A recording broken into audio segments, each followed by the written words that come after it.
The show's about to start. Come in, dear.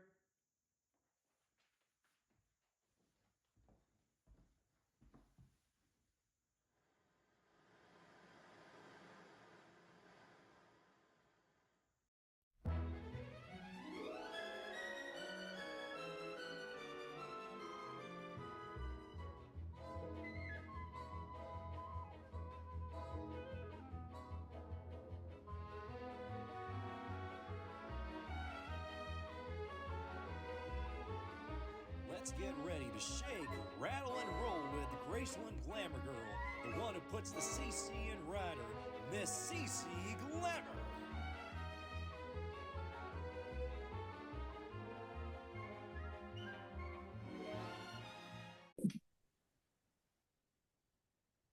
Hello, everyone, and welcome to the Glamorous Pink Rose podcast. I'm your host, Cece Glamour, and welcome to another episode of our TCB Talks with Cece. We have an amazing guest, so I'll let him take it away. Hello, everyone. My name is Jonathan Gilbert. I've been an Elvis tribute artist for about 3 years now. I also do some other characters as well. So I'm happy to be here. I met Cece in Tupelo. We're actually going to see each other in Georgia and do some shows together. So looking forward to that. I'm excited to actually do the shows together and get those. And of course, what is it? The Big E tribute contest is happening in, well, wow, we don't have that many weeks left, really, until it happens. No, it's less than a month now. Because I think the competition's on the 2nd. So yeah, it was a month from yesterday. Yep. So it happens fast. It's Feel crazy. like I was just getting ready for Tupelo. Yeah. And now I need to get ready for Georgia. So That's definitely crazy. I think most people that are not in the Elvis space or at ETA wake up and they're like, it's July 1st. We wake up and we're like, oh no, it's almost close to Elvis week.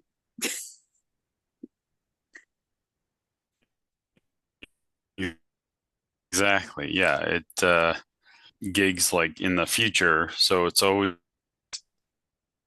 kind of like you got to stop for a minute and be like, okay, what date is it really? Because you're always like thinking of like, okay, what do I have to prepare for?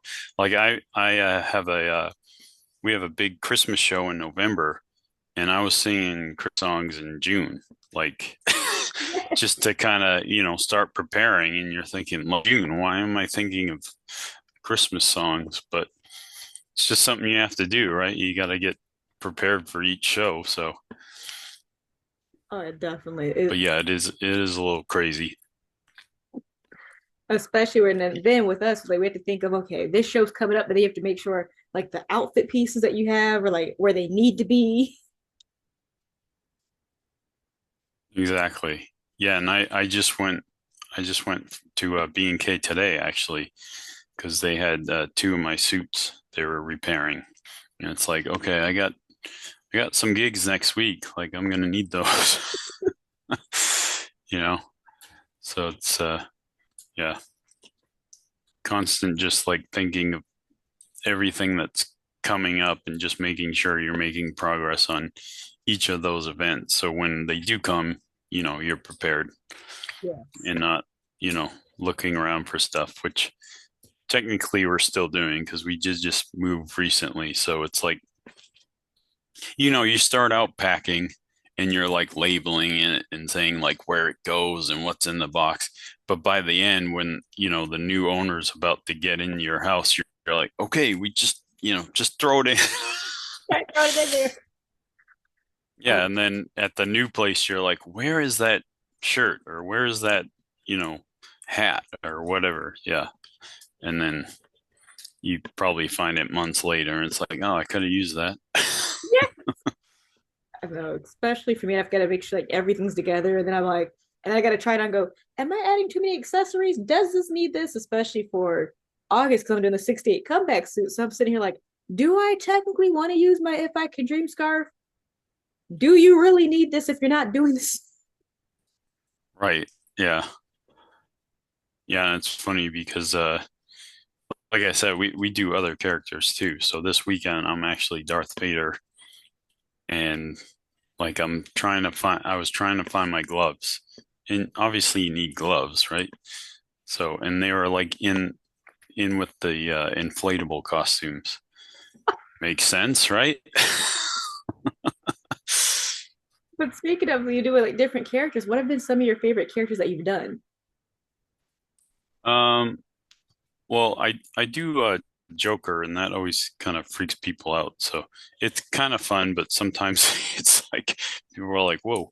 But we've done like I've done Jack Sparrow and Beetlejuice, and then Spider-Man's always fun.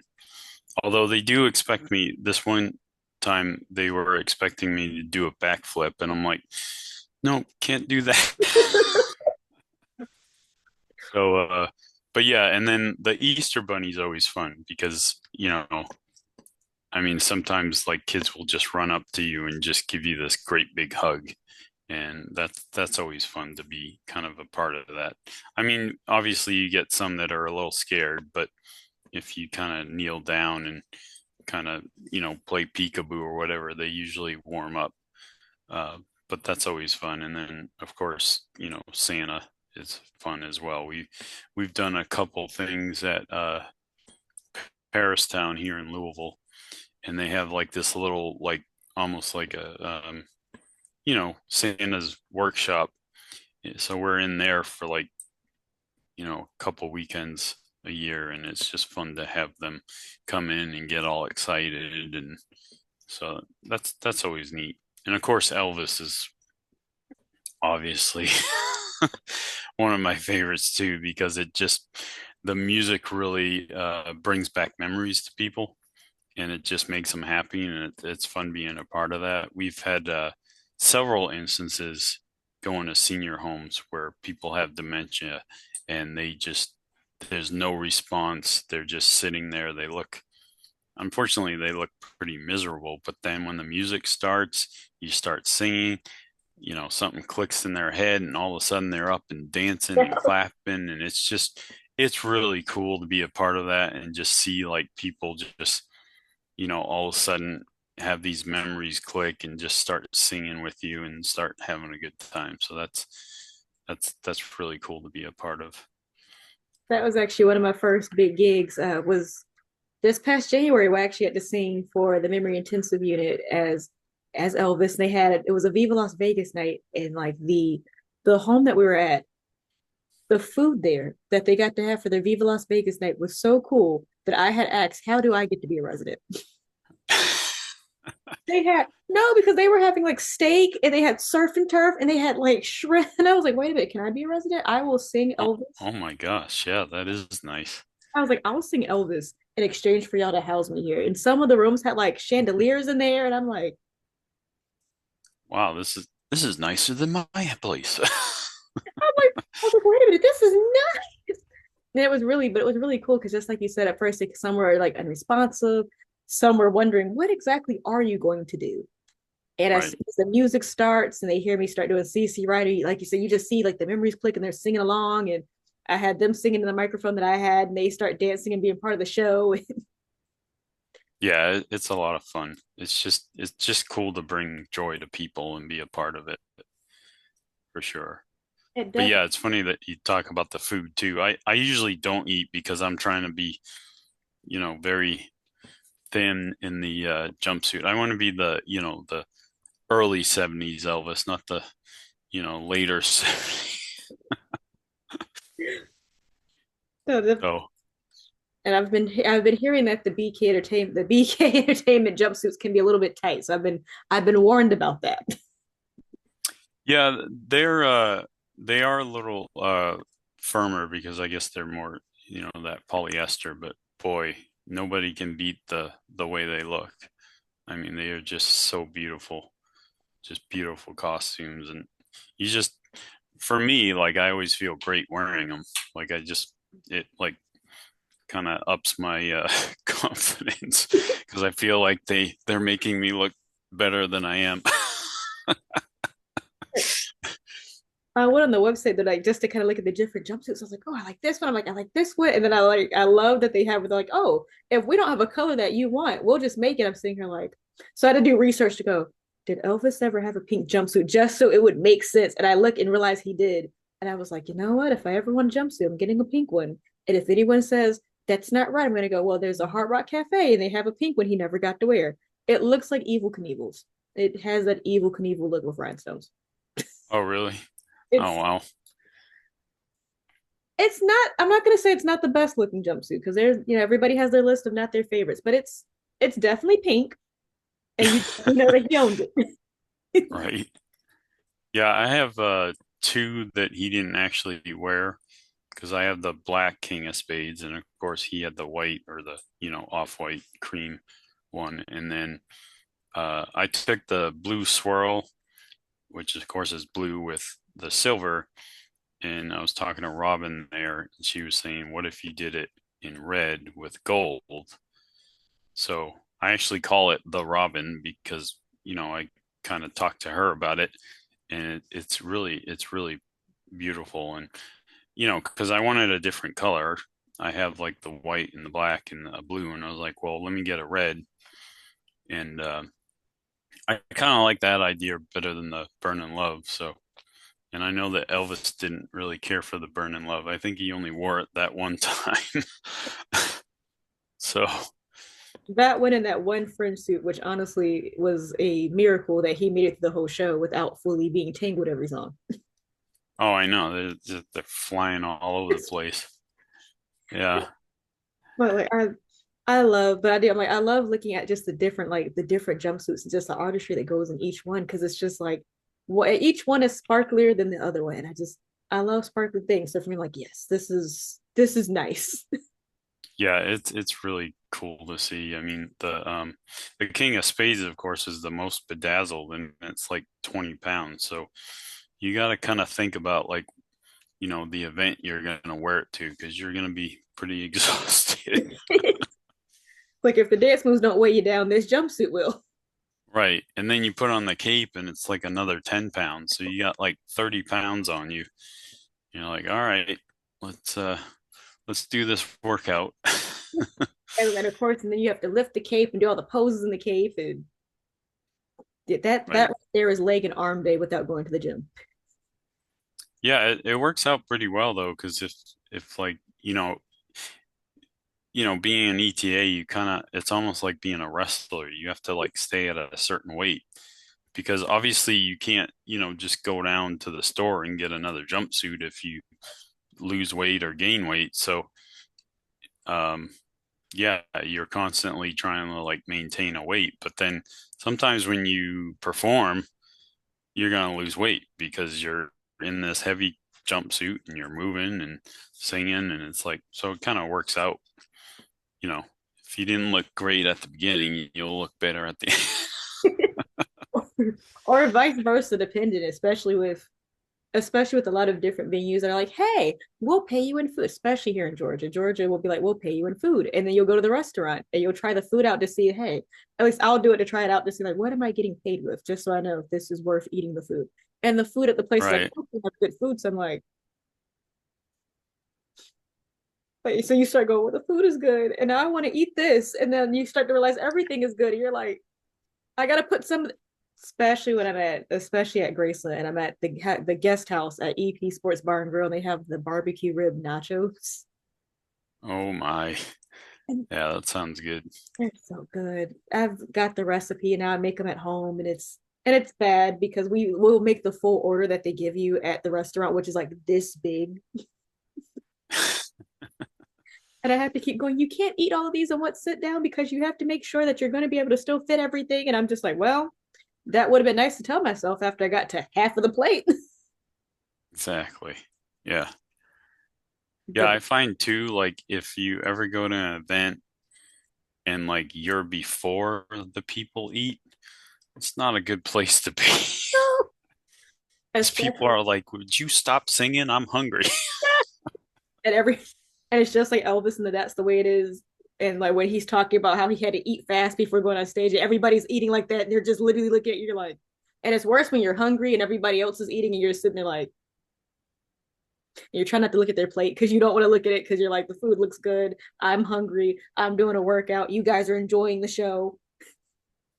Yeah, it was funny. I do singing telegrams too, and we did this one, and usually I'm a surprise, right? So it was, I think it was a baby shower at the like a hospital. It was for these nurses. So this woman had no idea that I was coming. So they have this like table with all this food, and she starts eating, and that's when I come in and start singing to her. So I'm like trying to serenade her, and she's like, eating like I'm like, well, that wasn't great timing. Like, I did that. I did singing telegrams. We did it for Valentine's Day for our chorus class in high school. I for the money. No, the money was supposed to be raised for our chorus dresses. We never got new ones, so I really don't know where that money went to. But we would Oh, do that, and I forgot. And I always had to leave the singograms, so we would go in there. And I think one time we had to go for a singogram, and it was during a math class. It was during the math class that I was supposed to be in, but I got to like leave because I had to do that for chorus. So they're sitting here learn. I forgot what I think it was like algebraic expressions, and we have to sing the song Stereo Heart. And I'm sitting here like mentally making sure that I take notes because I'm like, technically, I'm supposed to be in this class. I'm like, we have a quiz on this in 2 days, so I probably should. So like while she's stopping to teach, I'm like, wait a minute, let me look at the notes on the board. it's funny. So Taking notes and singing at the at the same same time. time, Wow. definitely not. No, we did all. We also had one in the cafeteria, and that was also weird because we had to actually circle around one of the students while they're eating, and I'm sitting here like, so this is what we have for lunch. That's disgusting. So I definitely get having to sing to people while they're eating, and you're just like, I hope you Yeah. guys are listening, and I hope you're enjoying this. Well, it's funny too, because then, other people want to take a picture of you, singing to this person, and they're like, you're kind of like putting your arm around them, but they have like a little hors d'oeuvre or something. Like, it's like, could you put that down? Like, Like you were just just saying, for a like, yeah. second. Like I think that's what I love. That's what I did enjoy about the Tupelo Festival was it was in a theater. So luckily it wasn't where it was like, hi, we have the contest and there's also food. So people are eating and you're trying to perform to like, get your points. But now you're so I like that it was just everybody was in the front and at least the thing that you had to look at, if anything, was like, oh, there's somebody that has their phone and that's okay because they're taking pictures. Right. Yeah. Yeah. Tupelo was a lot of fun. And being up on that stage was such a rush. Oh That was a lot of fun. And the band was great. Yeah. We had a lot of fun. And then, not only that, but then on your sort of downtime, which you didn't have a lot of downtime because you had a lot to do there, but you got to go and visit, where Elvis grew up and, uh, see that and just all the hardware store where he got his first guitar. Like that was cool to like actually step on yeah. the place where he actually was when he got his first guitar. That was pretty cool. And to meet all the people and like the whole town was kind of into it. So it was neat to just walk around and like talk to people and they'd share their stories about why they're a fan or if they saw Elvis in person or all these different stories of just the music meant to them and stuff. So that was a lot of fun. And it really, I think I don't remember if I think it's Saturdays. I don't remember what time, but in the Tupelo Hardware store, they actually do a reenactment of Gladys and Elvis coming in. And I'm like, and we left Saturday to get back, to get back home after the contest. So I was just like, oh man, I'm over like we missed the reenactment. Yeah, this year it was Michael Burgess who was playing Elvis, and he will be at the September show that you're coming to. So yeah, so you'll get to meet him. So yeah, so that was pretty cool because we did like a big benefit for Christopher, which the second one you'll be coming to, which is awesome. So a bunch of like youth ETAs came to. Well, the first one was in Shepherdsville actually, which is close to here, and yeah, just a bunch of youth ETAs, and it's always cool seeing like the kids get into it, because it's obviously continuing the legacy. And even with the Austin Butler movie, which was awesome, like I'll be just out and about, and I'm not like in this shirt or anything, but I have the sideburns. I don't shave them, obviously. And like teenagers will come up and like want to take a picture with me, and it's cool to see that like it's bringing the next generation into his music. And I mean, you still obviously get every once in a while somebody's like, "Who's Elvis?" And it's like, really? Like, Like, but for the most part, like people know about him and like know what he did for music, and not only that, but his generosity and stuff. And it's always cool to learn about how like he didn't really make that. You're always taught like being generous is not something that you're supposed to like say, hey, I did this, because it's more about the giving than saying like what you did. And it's cool to see that like every month he was donating to like 50 charities. And he's like one of the main reasons we have the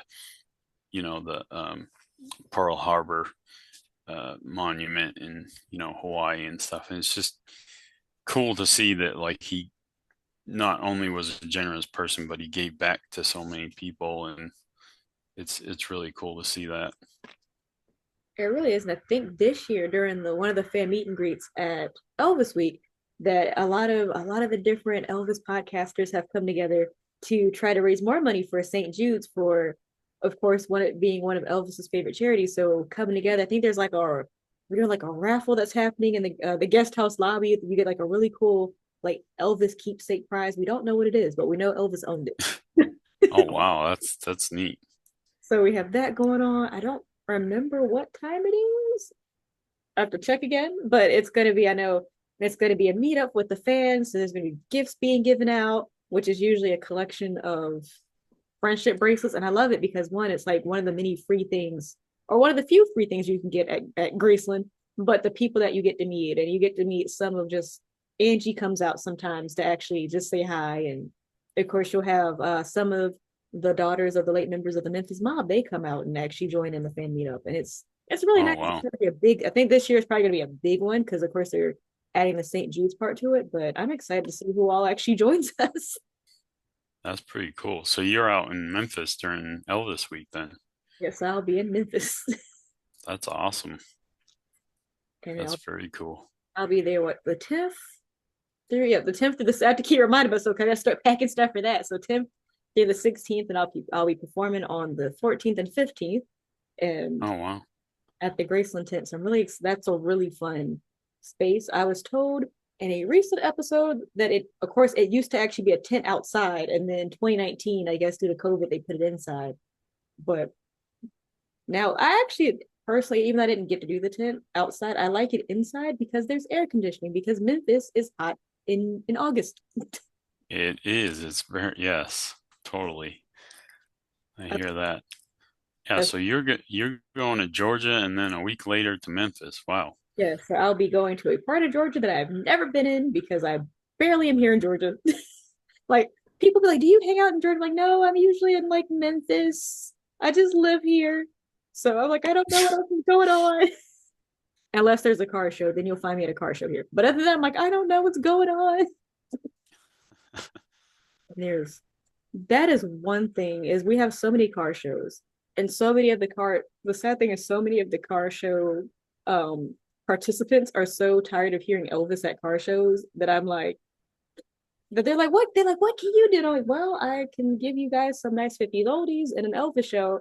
And they'll be like, well, the guys are tired of Elvis. I'm like, well, classic cars and Elvis go hand in hand. So Yeah, pretty much. Yeah, that's too bad to hear.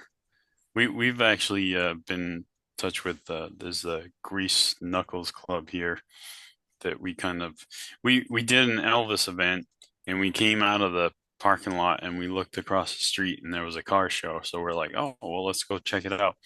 So we met Josh that day, Josh Abel, and like that was like I don't know 2 or 3 years ago, and we've just been friends ever since. And so if he has a car show, he'll have me come out and pick me up in his his car, and we'll go and take pictures with people. And then last year they put on like a car show, and I brought like a portable speaker and just kind of sang a few songs outside. So it was a lot of fun.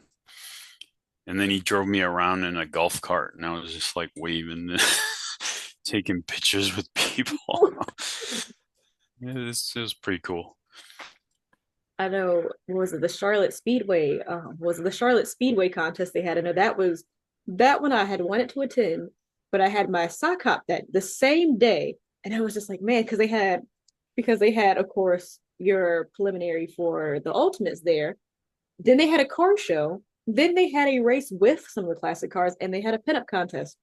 And I was just sitting there like, and I was so mad because it's the same day, and I'm sitting here like, man, if I cancel my sock hop, but I couldn't register for the actual I couldn't for the actual contest part. So I was like, man, that would have been hilarious to be like, oh, here she is on stage singing as Elvis, and then get off the stage. Oh, here she is competing as a pinup. So It's like, one thing to the next, right? that's the funniest thing about being in both spaces now is like they were starting to have more Elvis pinup contest with more Elvis contests going.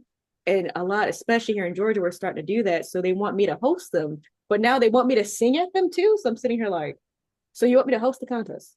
And you also want me to sing? I was like, okay, fine. Let me go see how Tom Brown does this. Right. Yeah, it's funny how that happens. Like usually I find that when people like get to know you better and get to see more of what you do, they'll be like, "Oh, okay, so you can do all this." But we've talked to people sometimes and you can see they're like, interested, you're talking, but then like there's a certain point where you almost overload load them in their eyes. You can see Going, they're like, all right, that's too much because we've done the same thing because my wife Nancy, she dresses up as things, Marilyn Monroe or Priscilla or Anne Margaret, but she also bakes, so she can cater stuff. And like I'm ordained, so I can marry you. I can also DJ. I can we can sing, and like you try to tell people that because you're like we can help you with your party, but like there's that balance of like okay, it's too much. I've had that happen to me a lot of times. I'm like, yes, I'm like, I sing, but I also do this. And I have, I'm like, and I have the magazine. And then like, and people just go, especially with the pinup space where we'd have prizes where it's magazines or it's, being on the podcast. I'm like, I have this. And I'm like, if you want a Lady Elvis for your pinup contest to actually sing, you have that. Now they're like, and you're a pinup. Like, yes, and I'm also a pinup, so I already know what's going on. Meanwhile, the men in the car club space are like, so I can have a lady, a pretty pinup Lady Elvis pose in my car. I'm like, yes. And they're like, sold. And I'm sitting like, see, if everybody else had this mindset, this would work out nicely. Exactly. Yeah. Oh, speaking of your magazine, I finally got mine yesterday. How Yeah. do So have you enjoyed it so far? There's many recipes in there. yeah, I've been looking at it. It's actually behind me. Yeah, I got it out in the mail, and so looking forward to reading it more. Yes, the Grease one is actually almost finished. So we're gonna have some more. Well, this one's like it's a combination of Grease, Crybaby, and Hairspray because I figure they all kind of intertwine. And the recipes in there are gonna be really fun. They're all related to each movie. And what I love with the magazine is I formatted it to where you can make an entire meal out of there. You have your main course, you have a dessert you can make, you have drinks you can make. Sometimes there's appetizers, but vintage appetizers can be weird because they call for things that shouldn't be. They'll be like 50s will be like, and then everything will start to sound good. And they'll be like, and then we're gonna add jello and marshmallows. I'm like, wait a minute now. And Yeah, let's not do that. you have to start reading, where's the marshmallows going? And I'm like, it's a marshmallow broccoli. Why are we putting marshmallows or broccolis 1950s? Yeah, that's a little odd. It's Everything. a little strange. And I have a cookbook that has everything from like the 30s all the way to like the early 90s of recipes. And you get to the 50s, and the 50s will be like, now we're going to use cherry jello, and then we're gonna put spam meat chunks in it. I'm like, wait a minute, why we put Ooh. and then we're gonna put marshmallows with the spam meat chunks, and I'm like,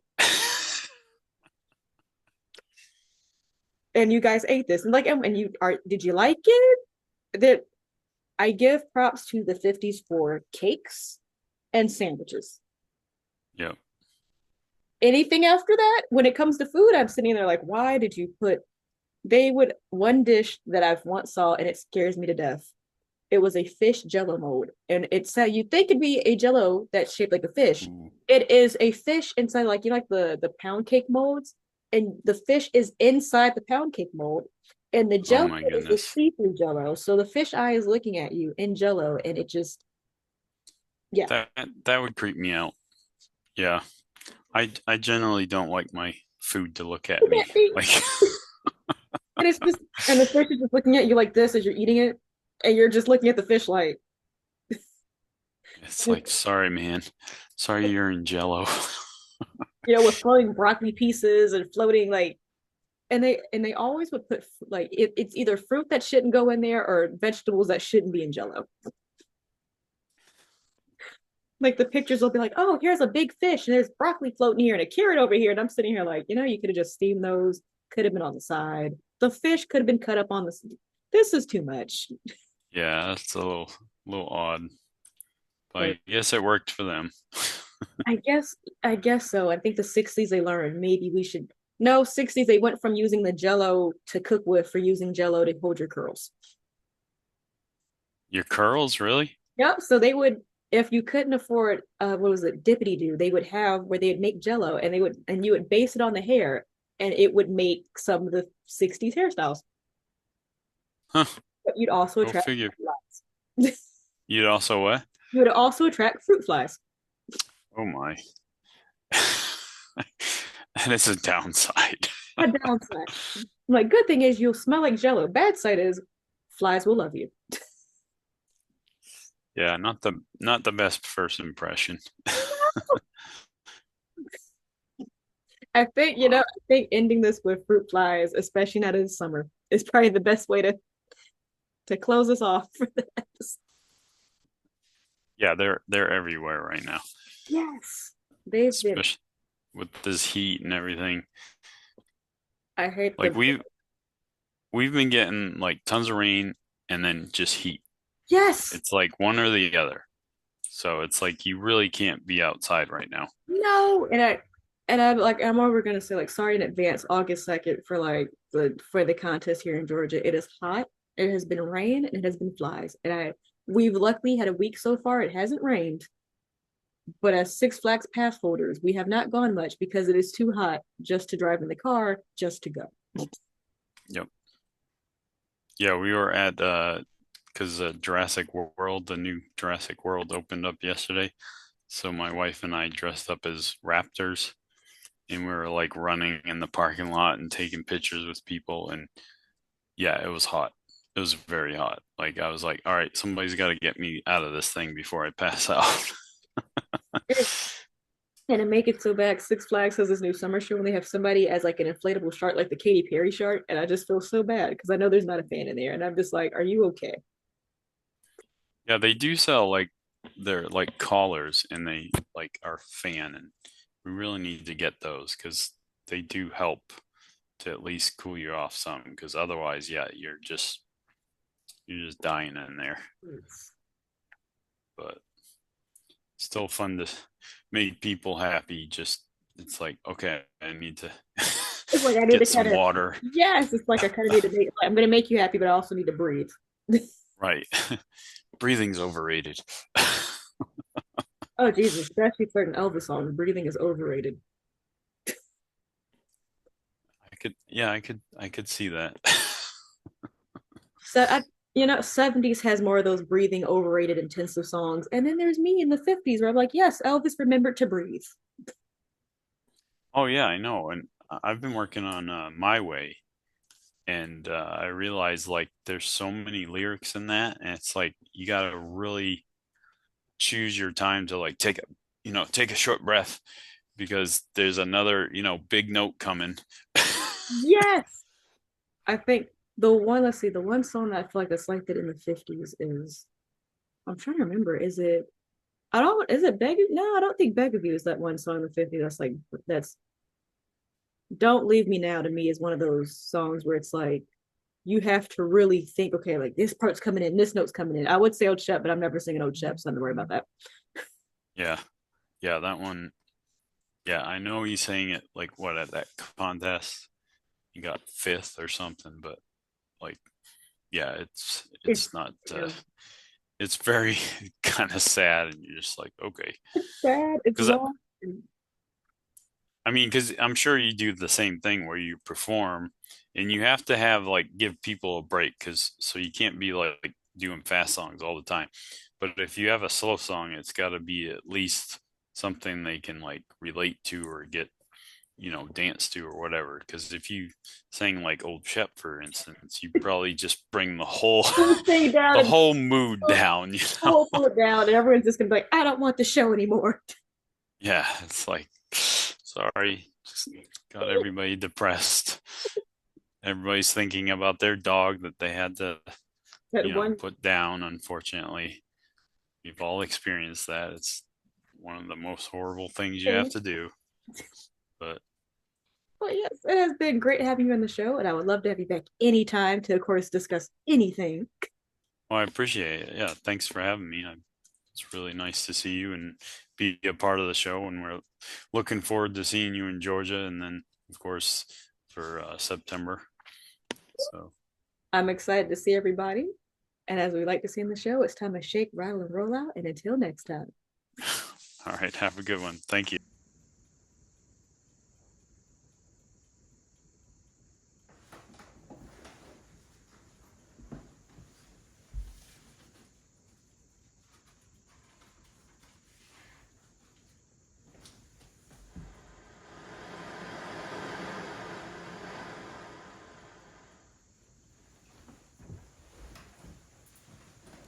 And now, our song of the day for our episode.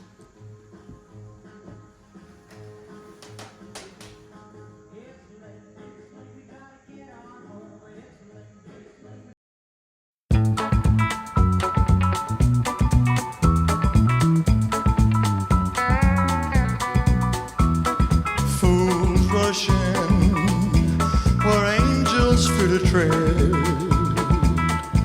and so I come to you, my love, my heart above my head. Though I see the danger there, if there's a chance for me, and I don't care. Oh, fools rush in where wise men never go. Wise men never fall in love, so how are they to know? When we met, I felt my life begin. So open up your heart and let this fool rush in.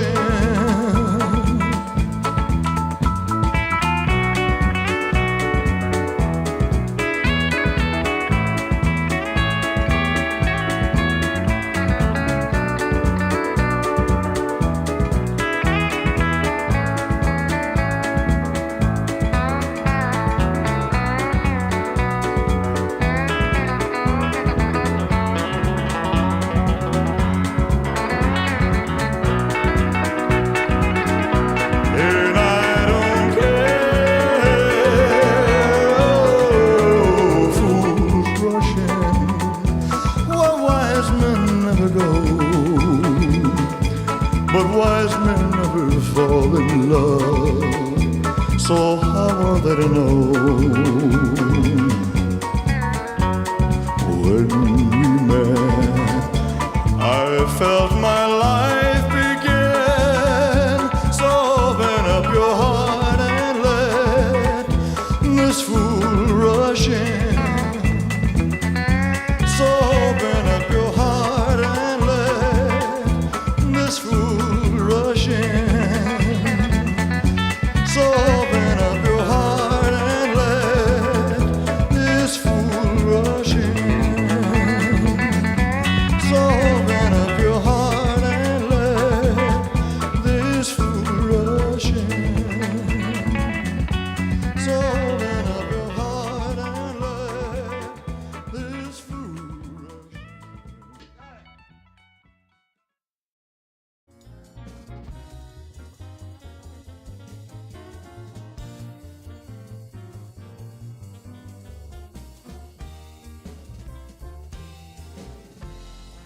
The Glamorous Pink Rider podcast is proud to sponsor